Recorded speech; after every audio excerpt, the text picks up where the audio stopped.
Kako biti srečen?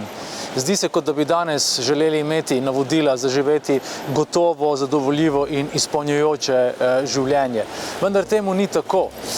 Sreča ni opoteča, sreča je pot. In ko se podamo na pot svoje edinstvenosti, uresničevanju svojih talentov, pravzaprav stopamo po poti, ki nas pripelje do gotove sreče.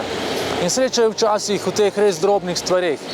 Znebiti se nadležnega kamenčka v čevlju, imeti rokavice, ko je malo mraz, se podružiti z prijatelji in kramljati o čem vsakdanjem ali o dobri poslovni ideji in priložnosti. In če se v srečo ne zaletavamo na silo, nas življenje pravzaprav nagradi. In življenje je pusto le, če ga ne živimo kot pustolovščino. Življenje je prazno le, če ga ne živimo kot praznik.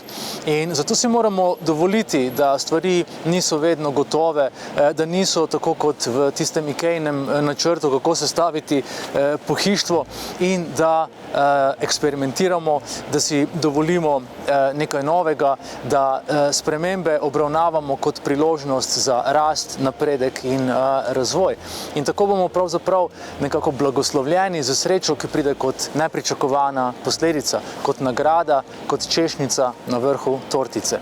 Zdi se mi, da je danes ključna vrlina prilagodljivost v teh časih, ki so nam naprtili ogromno izzivov, da pa pozabljamo na kreativnost, na ustvarjalnost, na to, da smo v alfa stanju, ki nam pomaga najti izhode, pomaga najti rešitve in je hkrati tudi naša biotehnologija za osrečanje. In zato je moj recept takšen: 60% časa biti v alfa stanju, se pravi v svoji ustvarjalnosti, kreativnosti, ostalih 40% pa poizkušati, preizkušati in napredovati. In pravzaprav se mi zdi, da je vse v beta stanju.